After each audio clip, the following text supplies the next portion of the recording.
ওম শান্তি। জয় শ্রীকৃষ্ণ। রাধে রাধে। আজকে একটা টপিক নিয়ে এলাম, যেটা আমাদের জীবনের একটা সময় পরে আমাদের অনেকেরই মনে হতে থাকে, কিছু ফিলিংস মনে আসতে থাকে, সেই বিষয়ের উপর টপিকটা। অবশ্যই প্রত্যেক দিনের মতো একই কথা আজকেও বলবো ভিডিওর শুরুতেই, যে চ্যানেলটা ঘুরে দেখুন, সাবস্ক্রাইব করে দিন। অবশ্যই ভালো লাগলে সাবস্ক্রাইব করাটা ভীষণ জরুরি আমার জন্য, এবং সাবস্ক্রাইব করতে কোনো চার্জেস লাগে না। বেল আইকনটা প্রেস করে দিন, সমস্ত নোটিফিকেশন সবার আগে আপনার কাছে পৌঁছে যাবে। আপনার মূল্যবান মতামত জানিয়ে আমাকে বাধিত করবেন। তো আজকের বিষয় সরাসরি চলে আসবো, যে সমাজ পরিবার আমাকে সম্মান দিচ্ছে না, আমাকে কেউ গুরুত্ব দিচ্ছে না, এই রকম ধরনের যে মানসিক নানা রকম টানাপোড়েন আমাদের মধ্যে একটা বয়সের পর আসতে থাকে, সেটা সম্পর্কে একটু আলোচনায় আসবো, যে এটা থেকে আপনি কিভাবে নিজেকে সরিয়ে আনবেন।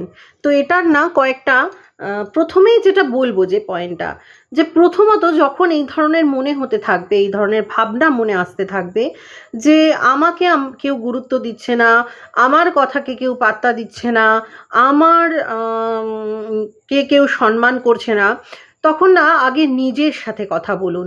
নিজের সাথে কথা বলাটা ভীষণ বেশি প্রয়োজন। কারণ নিজের কাছে আগে প্রশ্ন করুন যে আপনি জীবনে এমন কি করেছেন যে আপনাকে সবাই আলাদা করে প্রায়োরিটি দেবে।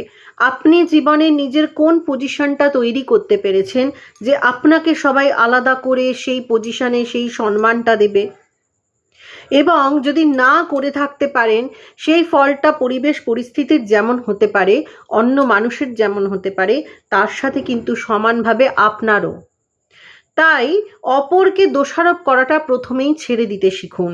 যতক্ষণ ভাববেন যে এর জন্য আমার লাইফে এটা হয়নি, ও আমাকে সম্মান দেয়নি, ও আমাকে আরেকটু গুরুত্ব দিলে এরাও আমাকে গুরুত্ব দিত, এইসব টানাপোড়েনে যত নিজেকে রাখবেন, ততই কিন্তু আপনি আরও নানা রকম মানসিক জটিলতার মধ্যে নিজেকে আরও জড়িয়ে ফেলবেন।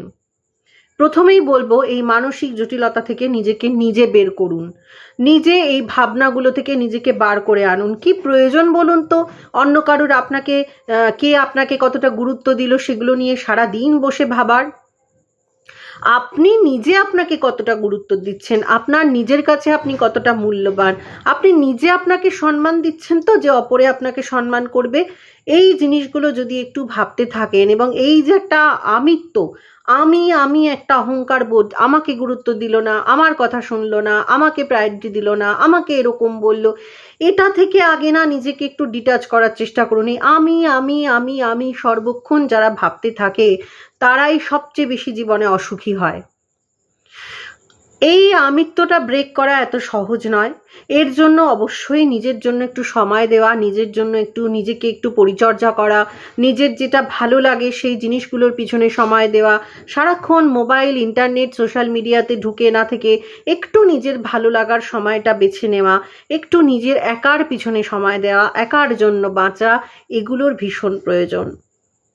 তো অবশ্যই ভাবতে শুরু করুন যে আপনার জীবনে কি কি ভালো জিনিস আছে। ভগবান প্রত্যেককে না কিছু গুণ দিয়ে পাঠিয়েছে। খুঁজে দেখুন তো আপনার মধ্যে কোন গুণটা বর্তমান। কিছু তো করতে পারেন, সে সামান্য রান্না হোক, বা ছবি আঁকা হোক, বই পড়া হোক, গান শোনা হোক, অন্য যে কোনো জিনিস, কোনো না কোনো একটা গুণ, সেলাই ফোড়াই হোক, যেটা ঈশ্বর হাতের কাজ হোক, আপনার মধ্যে কিন্তু দিয়ে পাঠিয়েছেন ঈশ্বর।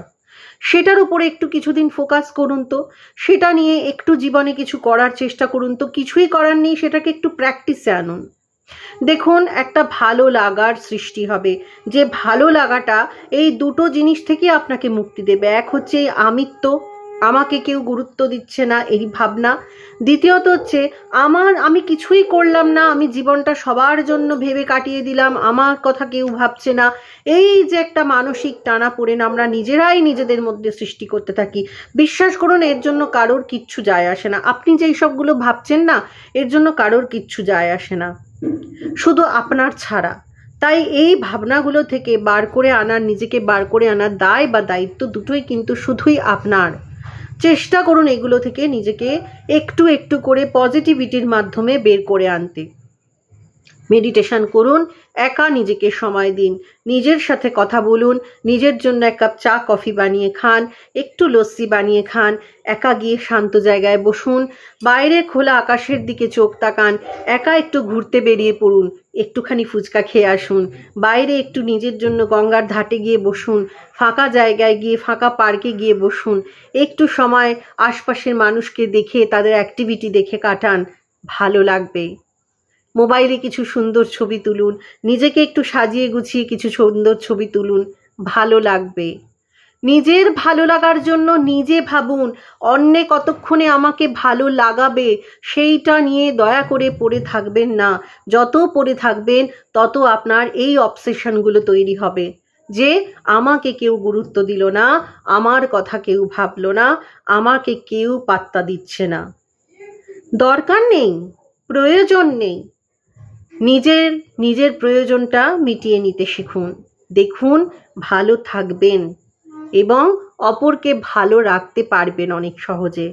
অপরের প্রতি আপনার অভিযোগ কমে যাবে, অভিমান কমে যাবে। স্বাভাবিকভাবেই তাকে আপনার ভালো লাগতে শুরু করবে। যে মানুষটাকে দেখলেই আপনার চিড়চিড় করতো, ভিতরটা একটা খিচখিচানি আসতো, মনে হতো এই লোকটাই দোষী, এই মানুষটাই দোষী, এই মহিলাটাই দোষী, সেই ভাবটা ভিতর থেকে না কোথাও উধাও হতে থাকবে। একটু নিজের জন্য ভাবুন, সব সময় অপরকে দোষী ভাবাটা বন্ধ করে দিন। দেখুন তারও দৃষ্টিভঙ্গি আপনার প্রতি পাল্টাবে। আয়নার সামনে দাঁড়ালে আমরা নিজেদেরকে কেমন দেখি, যেমন মুখ করে এই যে ক্যামেরার সামনে বসলে আমি যেমন হাবভাব করব, যেমন মুখভঙ্গি করব, তেমনই তো আমি আমাকে দেখতে পাবো। ঠিক সেরকম অপোজিটের মানুষগুলোর সাথেও আপনি ঠিক যেমন ব্যবহার করবেন, তারাও কিন্তু আপনাকে সেরকমই ব্যবহার ফেরত দেবে। তাছাড়াও অনেক সময় অনেকে আমাদের সাথে খারাপ ব্যবহার করে, অবশ্যই তাদের থেকে ডিস্টেন্স করুন। তাদেরকে জীবনে পুষে রাখবেন না, তাদের থেকে নিজেকে একটু সরিয়ে রাখার চেষ্টা করুন। এটা তার জন্যও স্বাস্থ্যকর, আপনার জন্যও স্বাস্থ্যকর। তার বাইরে এমন অনেক মানুষ থাকে যাদের সঙ্গে শুধুই আমরা অশান্তিতে জড়াই, যাদেরকে আমাদের পক্ষে এড়ানো সম্ভব নয়। প্লিজ একটু পজিটিভ ভাবনা তাদের সম্পর্কে আনুন। দেখুন আয়নায় প্রতিবিম্বের মতো আপনার সাথেও তিনি ভালো ব্যবহার শুরু করবেন। একটু চেষ্টা করুন, চেষ্টায় কি না হয়। আজ এই পর্যন্তই। ভিডিওটা ভালো লাগলে অবশ্যই 5 জনের মধ্যে শেয়ার করবেন। নমস্কার, জয় শ্রীকৃষ্ণ, রাধে রাধে।